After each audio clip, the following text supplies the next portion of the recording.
여러분, 혹시 정치 뉴스 보시면서요, 뭔가 보이지 않는 손에 이끌리는 것 같다, 이런 느낌 받아본 적 없으신가요?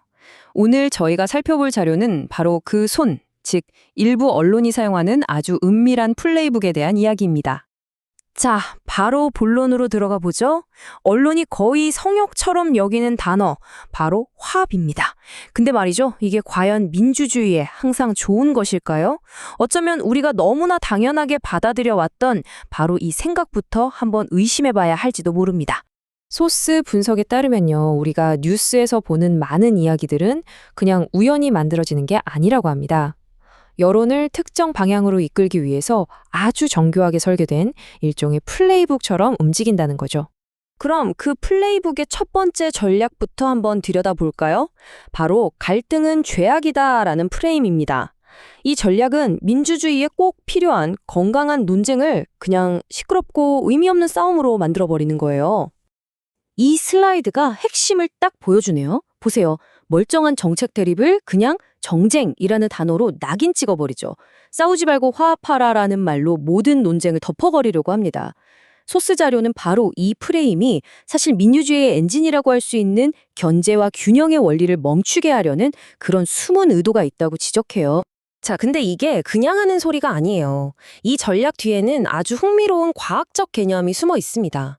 바로 심리학자 어윙 제니스가 말한 집단사고 이론인데요. 이게 진짜 중요한 지점은 이겁니다. 갈등을 억누르고 억지로 만장일치를 추구하는 조직일수록 오히려 치명적인 판단 오류를 저지르기 쉽다는 거예요. 그러니까 언론이 말하는 그 묻지마 화합이 사실 우리를 더 위험한 길로 이끌 수 있다는 거죠. 자, 이제 두 번째 전략으로 넘어가 보죠. 이번에는 언론이 정치인들에게 씌우는 또 하나의 덫에 대한 이야기인데요.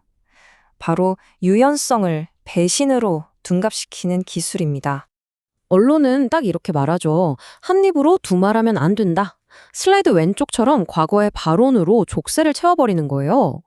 근데 사실 오른쪽을 보면요, 새로운 정보에 따라서 생각을 바꾸고 발전시키는 건 너무나 당연하고 합리적인 거잖아요. 그런데도 언론은 이걸 인격적인 문제, 즉 배신으로 몰아붙인다는 겁니다. 하지만 인지과학에서는 이걸 완전히 다르게 봅니다. 바로 베이지안 업데이트라는 원리인데요. 새로운 증거가 나오면 기존 믿음을 수정하는 것, 이게 바로 가장 지적인 행동이라는 거죠. 그러니까 언론이 변절이라고 손가락질하는 그게 사실은 가장 똑똑하다는 증거일 수도 있다는 거예요. 정말 역설적이죠? 자, 이제 마지막 세 번째 전략입니다. 이건 우리 인간의 심리를 아주 교묘하게 파고드는 방식이에요. 이건 마치 현미경으로 보는 것과 같아요. 99가지 잘한 일은 그냥 배경처럼 흘려버리고 딱 하나, 1%의 흠결만 집요하게 확대해서 보여주는 거죠. 정치는 완벽해야 한다는 사실상 비현실적인 잣대를 들이대면서요. 결국 이게 뭘까요? 소스 자료는 이게 유능한 사람들이 정치에 뛰어드는 걸 막아서 기존의 질서를 그대로 유지하려는 일종의 방어막 역할을 한다고 분석해요. 이 전략이 기대고 있는 우리 마음속 약점이 바로 이 부정성 편향이라는 겁니다. 우리 뇌는요, 태생적으로 좋은 소식보다는 나쁜 소식에 훨씬 더 강하게, 더 예민하게 반응하도록 설계되어 있거든요. 언론은 바로 이 본능을 이용해서 클릭과 시청률을 만들어내는 거죠. 아니, 어느 정도냐면요, 이 숫자를 한번 보세요. 우리 뇌는 부정적인 정보에 무려 3배에서 4배나 더 강하게 반응한대요. 이제 좀 감이 오시죠? 언론이 왜 그렇게 사소한 흠집 하나에 집착하는지? 그게 가장 잘 먹히는 방법이기 때문이에요. 자, 지금까지 언론이 쓰는 3가지 플레이북을 살펴봤습니다. 듣고 보니 좀 씁쓸하죠?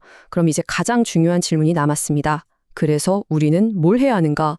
이 교묘한 프레임을 꿰뚫어보고 더 현명한 뉴스 소비자가 되는 법을 한번 알아보겠습니다. 소스 자료에서는 이걸 숨겨진 악의라고까지 표현하는데요.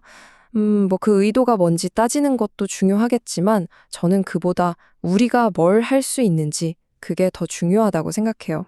바로 이겁니다. 앞으로 여러분이 뉴스를 볼 때 장착해야 할 새로운 렌즈라고 생각하시면 돼요.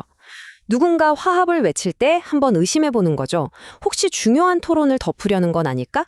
또 누가 말을 바꿨다고 비난하면 이렇게 생각해보세요. 이건 배신이 아니라 합리적인 업데이트일 수도 있잖아? 그리고 1%의 흠집이 보일 때 나머지 99%의 맥락을 찾아보려고 노력하는 겁니다. 그리고 마지막으로 항상 스스로에게 질문을 던지는 거죠. 이 뉴스는 지금 나에게 어떤 틀을 씌우려고 하는 걸까? 소스 자료는 정말 의미심장한 인용구로 마무리를 하는데요. 지혜로운 이는 갈등 속에서 화합의 길을 찾고 어리석은 이는 화합 속에서도 갈등의 불씨를 지핀다. 진정한 화합이란 갈등을 무작정 덮는 게 아니라 그 치열한 갈등 속에서 더 나은 길을 찾아내는 과정이라는 거죠. 정말 깊은 통찰을 주는 문장입니다. 오늘 이야기는 여기까지입니다. 부디 다음에 뉴스를 보실 때 이 질문을 스스로에게 꼭 한번 던져보셨으면 좋겠습니다. 내가 지금 보고 있는 것은 과연 진실 그 자체일까?